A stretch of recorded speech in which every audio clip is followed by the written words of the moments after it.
Assalamualaikum warahmatullahi wabarakatuh. Berjumpa kembali dengan saya. Bagaimana kabar kalian? Semoga kalian diberi kesehatan dan masih semangat mengikuti mata kuliah pada hari ini. Untuk kali ini kita akan belajar bersama, yaitu tentang internet, intranet, dan eksternet.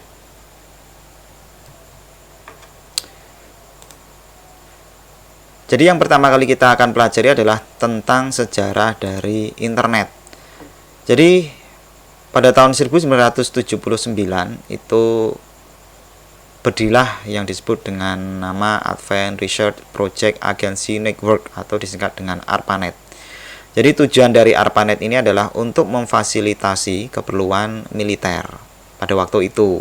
Kemudian dari perkembangan kemudian ARPANET dibagi menjadi dua, yaitu yang pertama adalah MILNET untuk keperluan militer, dan yang kedua adalah non-militer seperti untuk universitas. Kemudian gabungan kedua jaringan itu akhirnya dikenal dengan nama DARPA Internet. Nah, kemudian disederhanakan menjadi internet seperti yang kita kenal pada hari ini. Nah, internet itu berdasarkan sebaran wilayahnya itu ada yang disebut dengan LAN atau Local Area Network. Tampilannya adalah seperti ini. Ada server, kemudian ada klien. Kemudian kelebihannya itu adalah karena cakupannya itu tidak terlalu jauh, alhasil maka akses internetnya itu cenderung cepat. Pemasangan dan biaya perawatan juga terjangkau ya. Tapi LAN ini juga memiliki kekurangan, yaitu cakupan wilayahnya yang cenderung terbatas atau sempit. Selanjutnya adalah MAN atau Metropolitan Area Network. Nah, MAN ini sebenarnya adalah gabungan dari beberapa LAN atau beberapa dari Local Area Network. Kelebihannya itu adalah cakupannya meliputi wilayah antar kota, jadi lebih luas. Nah, karena lebih luas, maka diperlukan tingkat security atau keamanan yang cukup baik. Walaupun begitu, MAN itu ternyata memiliki kekurangan juga, yaitu biaya operasi yang cukup mahal. Jadi, MAN ini memiliki operasional yang cukup mahal karena memang jangkauannya luas. Jangkauannya luas itu akan menjadi masalah juga, itu lebih sulit ketika melakukan perbaikan.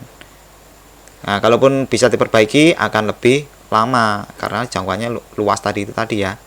Yang ketiga adalah membutuhkan operator sebagai penghubung jaringan antar komputer ya. Jadi di sini butuh operator ya, operator. Selanjutnya adalah WAN atau Wide Area Network. Nah, WAN ini sebenarnya adalah gabungan dari LAN dan MAN, makanya cakupannya akan jauh lebih luas dibanding dari MAN tadi ya. Yang ketiga adalah teknologi yang dipakai jauh lebih canggih ya. Perlu kalian perhatikan di sini bahwa gambar ini ya, ini adalah sebuah jaringan WAN menggunakan teknologi yang lebih canggih, itu salah satunya menggunakan satelit ya. Kemudian yang ketiga ini adalah tukar menukar informasi yang lebih luas ya, karena jangkauannya kan lebih luas. Yang keempat adalah mudah dalam mengembangkan sebuah bisnis. Nah, ini kelebihannya ini.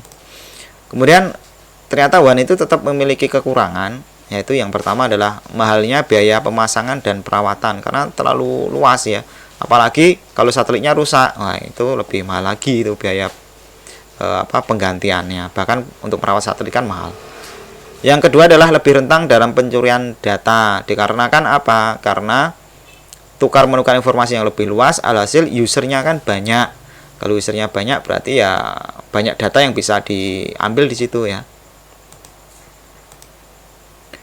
Kemudian layanan internet itu sebenarnya banyak, yaitu salah satunya adalah email atau yang disebut dengan surat elektronik. Kemudian ada telnet ya. Kemudian ada FTP server. FTP server itu untuk mengirim berkas dari server ke klien atau dari klien ke klien ya. Kemudian Usenet dan Newsgroup, ini adalah grup di internet, kemudian ada chat itu seperti WhatsApp, kemudian ada talk, kemudian ada line dan seterusnya. Kemudian video conference ya, atau video konferensi yang biasanya digunakan untuk rapat ya, seperti Zoom, Google Hangout ya, dan masih banyak sekali. Konten streaming ya, seperti YouTube ya, YouTube. Kemudian ada internet teleponi atau telepon via internet atau IP, telepon IP ya, bisa orang mengatakan telepon IP. Kemudian ada virtual private network atau disingkat dengan VPN. Nah, intranet. Nah, di internet itu ada istilah yang disebut dengan intranet. Apa itu internet? Intranet, jadi intranet itu panjangan dari Internet Corporate Network yang dibangun dengan menggunakan standar dan fasilitas internet dan World Wide Web. Tujuan dari adanya intranet itu adalah untuk memberi akses yang seluas-luasnya pada karyawan untuk memperoleh corporate information. Nah, intranet ini biasanya lebih kenceng ya, karena menggunakan jaringan lokal dan tidak bisa diakses dari luar. Kemudian ada lagi istilah extranet. Nah, extranet ini adalah intranet yang menggunakan fasilitas komunikasi publik ya. Biasanya menggunakan teknologi VPN atau dengan model tunneling atau model terowongan. Jadi bisa menghubungkan antar negara, antar provinsi, antar kantor, tetapi tidak bisa diakses oleh publik, tapi menggunakan jaringan publik atau jaringan internet, sehingga ini VPN itu bisa menghemat anggaran dalam infrastruktur jika perusahaan itu bisa kalau ingin saling terhubung. Terima kasih sudah mengikuti kuliah online pada kali ini. Semoga bermanfaat. Saya akhiri. Wassalamualaikum warahmatullahi wabarakatuh.